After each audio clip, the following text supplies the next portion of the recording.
پچھلی دفعہ گفتگو کنکلوڈ ہوئی تھی آیت نمبر 26 کے اوپر، جس میں اللہ تعالیٰ نے قرآن حکیم پر اٹھائے جانے والے ایک اعتراض کو ایڈریس کیا تھا کہ لوگ قرآن پر یہ اعتراض کرتے ہیں، اس زمانے کے لوگ اور آج بھی جن لوگوں کے دماغ میں کیڑا ہے، کہ اللہ تعالیٰ نے جو قرآن حکیم میں مچھر کی یا مکڑی کی یا مکھی کی مثالیں جو بیان کی ہیں، تو اس سے مقصد کیا ہے؟ یہاں تو مچھر کا ذکر ہے، اس سے پہلے مکڑی اور مکھی کی مثال آ چکی تھی۔ مکڑی کے نام پہ تو پوری سورت ہے، سورۃ العنکبوت۔ کافروں کے ایمان کو مکڑی کے جالے سے تشبیہ دی گئی تھی، اور مکھی کی مثال آئی تھی سورہ الحج کے اندر، کہ جن لوگوں کو اللہ کے سوا یہ لوگ مشکل کشا سمجھ رہے ہیں، معبود سمجھ رہے ہیں، ان کی تو اتنی سخت بھی نہیں ہے کہ وہ مکھی اگر ان سے کوئی چیز لے کر اڑ جائے تو اس سے واپس لے سکیں۔ ایک مکھی بھی پیدا نہیں کر سکتے، اور نہ مکھی کی چوری کردہ شے کو واپس لے سکتے ہیں۔ تو کافروں نے اعتراض کیا کہ اللہ تو اتنا بڑا ہے، اللہ تعالیٰ تو اتنا بڑا عالم ہے، تو وہ کیوں مثالیں ایسی بیان کرتا ہے چھوٹی چھوٹی؟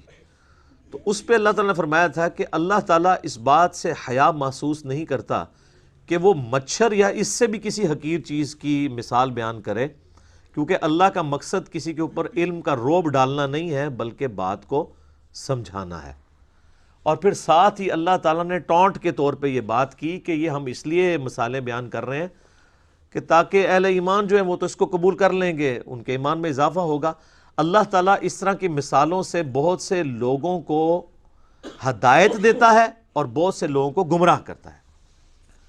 اچھا، یہ آیت لوگوں نے پکڑی ہوئی ہے، یضل بہ کثیرا ویہدی بہ کثیرا، اور یہ قرآن نہیں پڑھنا چاہیے، قرآن پڑھ کے کوئی گمراہ بھی ہو سکتا ہے۔ جس کا یہ عقیدہ ہے کہ قرآن گمراہ کرنے والی کتاب ہے، وہ تو کافر ہے، کیونکہ قرآن گمراہی کے لیے تو آئی نہیں ہے، یہ تو ھدی للناس ہے۔ سورہ البقرہ میں ہے ھدی للناس وبینات من الھدی والفرقان، یہ پوری انسانیت کے لیے ہدایت ہے، اور اس میں ہدایت کے روشن دلائل ہیں، اور یہ حق اور باطل میں تمیز کرنے والی کتاب ہے، الفرقان۔ اور یہ الفرقان جو ہے یہ صرف کتاب نہیں ہے، جس شخص پہ یہ نازل ہوئی ہے ان کے بارے میں صحیح بخاری میں حدیث ہے، محمد فرق بین الناس، محمد صلی اللہ علیہ وآلہ وسلم لوگوں میں حق اور باطل کے اعتبار سے فرق ہے۔ تو ہمارے محبوب صلی اللہ علیہ وآلہ وسلم بھی الفرقان ہے، اور ان پہ جو کتاب نازل ہوئی یہ بھی الفرقان ہے، یعنی حق اور باطل میں تمیز کرنے والی کتاب۔ اب ان آیات کے ہوتے ہوئے کوئی یہ کہے کہ قرآن لوگوں کو گمراہ کرتا ہے، تو وہ اپنے دماغ کا علاج کروائے۔ یہ آیت یہ بیان ہو رہی تھی کہ جو لوگ قرآن کا مذاق اڑاتے ہیں، قرآن پہ ایمان نہیں رکھتے، قرآن کی دعوت کو قبول نہیں کرتے، وہ گمراہ ہوتے ہیں، کیونکہ یہ جب مثال بیان ہوگی ایمان والے قبول کر لیں گے، ان کو ہدایت مل جائے گی، اور جب قرآن میں مثال کا کوئی انکار کرے گا وہ گمراہ ہو جائے گا۔ یعنی قرآن نے اسے گمراہ نہیں کیا، بلکہ وہ قرآن کا انکار کر کے گمراہ ہوا۔ دیکھیں کس بڑے لیول کا یہ دھوکہ دیتے ہیں۔ اسی طرح کا ایک دھوکہ انہوں نے دیا ہوا ہے جو سورۃ الجمعہ میں آتا ہے، علماء یہود کی مثال۔ اللہ نے فرمایا یہ گدھوں کی مثال ہے، جیسے گدھے کے اوپر کتابیں لادی گئی ہوں۔ تو وہ کہتے ہیں جو کتابی باتیں کرے، جو کتابوں کے حوالے دے، تو وہ تو گدھے پہ بھی کتاب لاد دی جائے۔ اچھا، گدھے پر کتاب لادنے کی مثال اللہ نے اس لیے دی کہ گدھا کتاب پڑھ نہیں سکتا، نہ اس سے استفادہ کر سکتا ہے۔ تو وہ علماء یہود جن کے پاس اولڈ ٹیسٹمنٹ موجود تھی، تورات اور زبور موجود تھی، یا کرسچنز جن کے پاس نیو ٹیسٹمنٹ انجیل موجود تھی، ان کتابوں سے وہ نبی صلی اللہ علیہ وآلہ وسلم کے بارے میں جو پروفیسیز تھیں، پیش گوئیاں تھیں، ان کو پڑھ کے آپ علیہ السلام کی دعوت پہ لبیک کہتے، لیکن انہوں نے ان کتابوں سے استفادہ نہیں کیا، گویا کہ وہ ان گدھوں کی مانند ہیں کہ جیسے گدھے کے اوپر کتاب لاد دی جائے نا، تو گدھا کتاب تو پڑھ نہیں سکتا، صرف بوجھ ہی اٹھائے پھرتا ہے۔ تو کتاب کا مقصد تھا استفادہ کرنا، تو اللہ نے علماء یہود کو استفادہ نہ کرنے کی وجہ سے کہا ہے کہ یہ گدھوں کی مثال ہے۔ تو معذرت کے ساتھ ہمارے علماء کے لیے یہ مثال بیان ہوئی ہے۔ وہی خرابیاں یہاں بھی پیدا ہوں گی نا، بخاری مسلم میں حدیث آتی ہے، جو کتابوں سے استفادہ کر رہا ہے وہ گدھے کی مثال نہیں ہے، کیونکہ گدھا تو کتاب نہیں پڑھ سکتا۔ گدھے کی مثال وہ علماء ہیں جن کے شوکیسوں میں کتابیں رکھی ہوئی ہیں اور وہ ان کو پڑھ کے صحیح بات نہیں امت تک پہنچاتے. تو کتاب پڑھنے والا، اس پر عمل کرنے والا گدھا نہیں ہوتا، بلکہ کتاب کو رکھ دینے والا، صرف سجانے والا، اور روب کے لیے بڑے بڑی وہ عربی کتابیں پرنٹ کر کے تو یوں کھول کے لوگوں کو جو ہے وہ یہ تاثر دینا کہ ہم بہت بڑے علامے ہیں اور عمل کوئی نہ کرنا، وہ گدھے کی مثال ہے.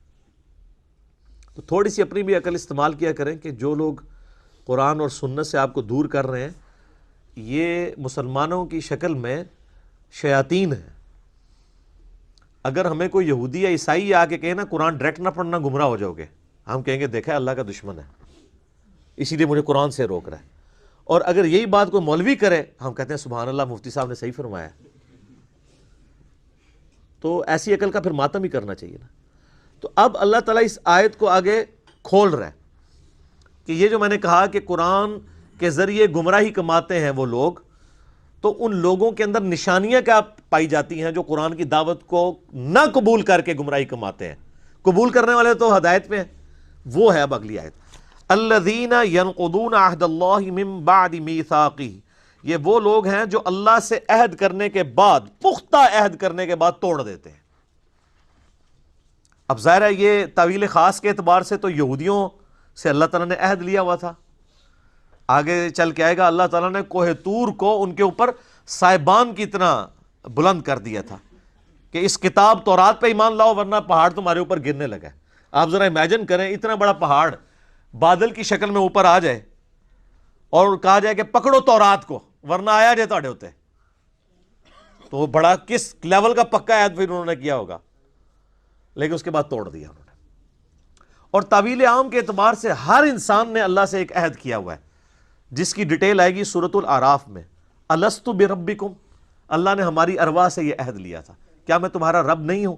تو سب نے مانا تھا کہ ہاں تو ہی ہمارا رب ہے. ہماری جبلت کے اندر توحید موجود ہے، لیکن وہ عہد پھر لوگ توڑ دیتے ہیں. اندر جو توحید موجود ہے اس سے روگردانی اختیار کرتے ہیں. وَيَقْطَعُونَ مَا أَمَرَ اللَّهُ بِهِ أَن يُوصَلَ، اور وہ رحمی رشتوں کو توڑ دیتے ہیں جن کے جوڑنے کا اللہ نے حکم دیا ہے. حقوق العباد کا معاملہ آ گیا. پہلی چیز حقوق اللہ اور توحید، اور دوسری چیز حقوق العباد میں وہ لوگ کمزور ہوتے ہیں. حقوق العباد میں وہی کمزور ہوگا نا جو اللہ کے معاملے میں کمزور ہوگا. اگر اسے سورۃ النساء کی آیت پتہ ہوگی کہ جو لوگ یتیموں کا مال نہ حق ہڑپ کر رہے ہیں وہ اپنے پیٹ میں دوزخ کی آگ بھر رہے ہیں، جو آگ اس وقت تو ہمیں نہیں جلا رہی لیکن گورنمنٹ پوزیشن میں ہے، آخرت کے اندر یہ ایکٹیو ہو جائے گی.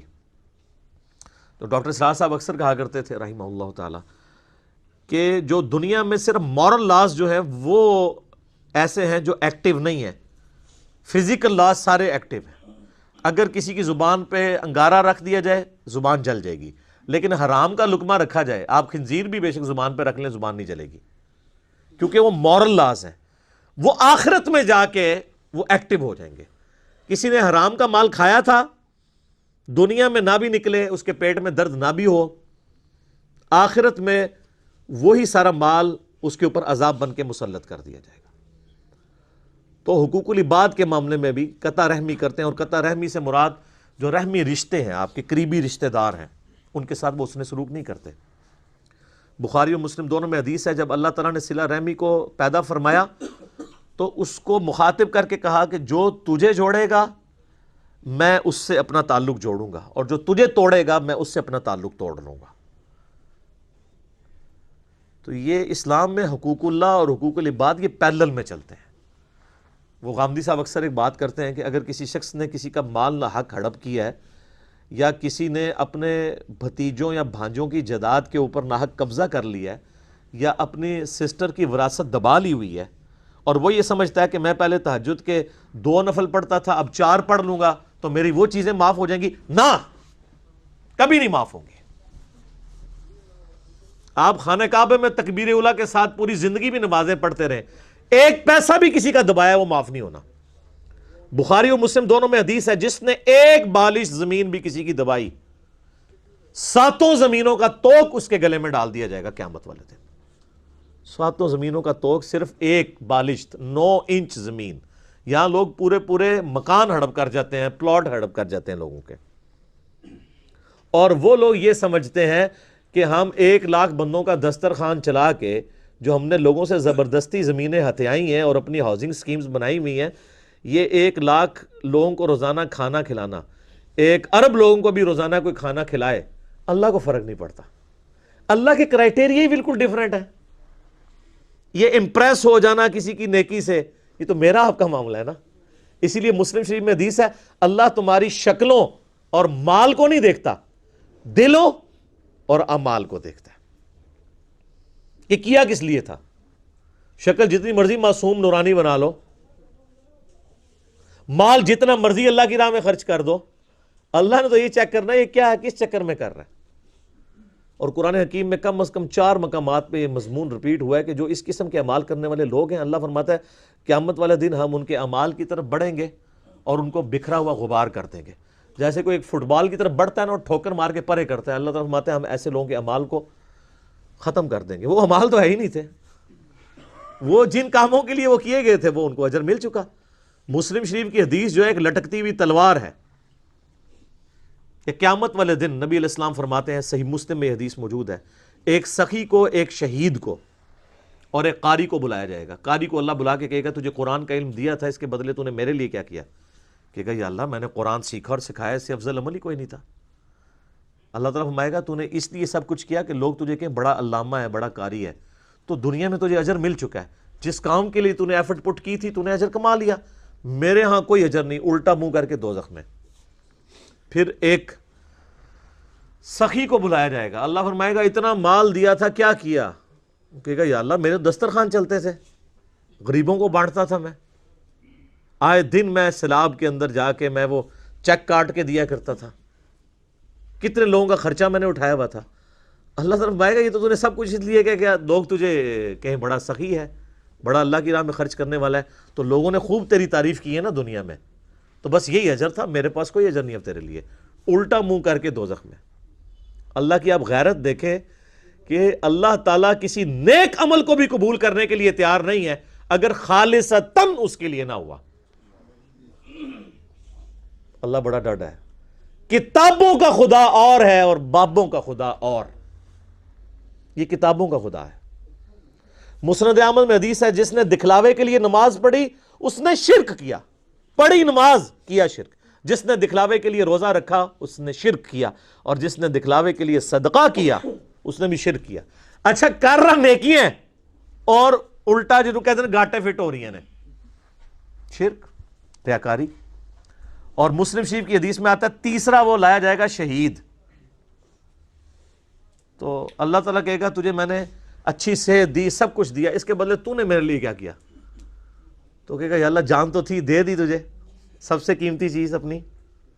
اللہ فرمائے گا تم نے جان اس لیے دی کہ تاکہ لوگ تمہیں بہادر کہیں، تو دنیا میں تمہیں اس تعریف سے نوازا گیا تھا، ہو سکتا ہے مرنے کے بعد میڈلز بھی مل گئے ہوں، میرے پاس کوئی اجر نہیں ہے، الٹا منہ کر کے دوزخ میں۔ یہ اللہ تعالیٰ نے 3 سیمپل بیان کیے ہیں۔ اس انسانیت میں نیک اعمال کے اعتبار سے اس سے بڑا کوئی عمل ہو سکتا ہے کہ کوئی شخص قرآن کا علم سکھاتا ہو، نمبر 2 اللہ نے دولت دی ہو، اللہ کی راہ میں خرچ کرتا ہو، اور نمبر 3 جان بھی اللہ کے لیے دے دے۔ یہ 3 سب سے بڑی نیکیاں ہو سکتی ہیں نا کائنات میں، تو تینوں کا آپ حشر دیکھ لیں تو باقی تو کسی کھاتے کے اندر ہی نہیں آتے۔ کوئی مجھے بتائے ان تینوں سے بڑی کوئی نیکی ہو سکتی ہے؟ بخاری میں حدیث ہے سب سے بہتر وہ جو قرآن سیکھے اور سکھائے۔ بخاری مسلم میں حدیث ہے کہ حسد اسی شخص پہ کیا جا سکتا ہے، رشک، کہ جسے اللہ نے قرآن کا علم دیا ہو، وہ قرآن کی تلاوت بھی کرتا ہو، لوگوں کو سکھاتا بھی ہو، اس سے بڑی کوئی چیز ہو نہیں سکتی۔ اور جان دینا سر، اس سے تو بڑی کوئی چیز ہی نہیں ہے۔ جو اللہ کی راہ میں قتل ہو جائیں، اللہ نے فرمایا ان کو مردہ بھی مت کہو، لیکن یہاں دیکھ لیں۔ اور اللہ کی راہ میں خرچ کرنا، قرآن میں نماز کے بعد سب سے زیادہ زور ہے انفاق فی سبیل اللہ کے اوپر، وہ بھی فارغ۔ تو یہ ساری چیزیں کسی نہ کسی کیٹیگری میں حقوق العباد کے اندر لائی کرتی ہیں۔ تو یہ ایسے لوگ ہیں جو قطع رحمی کرتے ہیں، وَيُفْسِدُونَ فِي الْأَرْضِ، اور زمین میں فساد مچاتے ہیں۔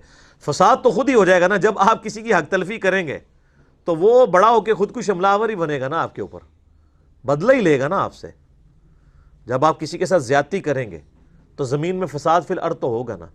یہ یاد رکھیے گا، معاشرہ دو چیزوں پہ چلتا ہے، احترام جان پہ اور احترام مال پہ۔ جس معاشرے میں جان کی حفاظت نہ ہو اور مال کی حفاظت نہ ہو، وہ معاشرہ سٹیبل نہیں ہو سکتا، چاہے وہ جتنا مرضی بڑا مذہبی معاشرہ ہو۔ اور اگر معاشرہ بالکل لا مذہب ہو لیکن احترام جان اور احترام مال ہو، وہ معاشرہ چلے گا جو آپ دیکھ سکتے ہیں یورپ اور امریکہ، کتنے لوگ سکون میں ہیں۔ آپ کے کتنے پرہیزگار لوگ بھی وہاں جا کے کہتے ہیں جی ہم نے تو وہاں دیکھا ہے جی ہر چیز طریقے سے چل رہی ہے، ہوتے وہ مسلمان ہیں لیکن وہاں کی تعریف کر رہے ہیں۔ کیوں؟ مذہب نہیں ہے لیکن احترام جان اور احترام مال ہے، عدلیہ آزاد ہے، ہر شخص کو حق ہے کہ وہ اپنا مقدمہ پیش کر سکتے ہیں، کسی کی جرت نہیں ہے کہ وہ اپنے سٹیٹس کی بنیاد کے اوپر کسی کا حق غصب کر لے، کسی کو ایک تھپڑ بھی مار دے۔ سر یورپ اور امریکہ میں پولیس والا اگر کسی کو تھپڑ مار دینا تو پوری زندگی کی تنخواہیں جوڑ کے وہ جرمانہ نہیں ادا کر سکتا۔ یہاں سر عام پٹائی کرتے ہیں، کیونکہ جب تک جوڈیشری میں کیس پروف نہ ہو آپ کسی کو سزا نہیں دے سکتے، اور جب سزا بھی دیں گے تو اتنی دیں گے جتنی جوڈیشری ڈیفائن کرے گی۔ یہ تو نہیں ہے کہ پولیس والے لوگوں کو پکڑ رہے ہیں تو ساتھ مارنا بھی شروع کرتے ہیں، وہاں تو کوئی سوچ بھی نہیں سکتا ہے۔ اولئک ھم الخاسرون، ایسے لوگ پھر خسارے میں ہیں۔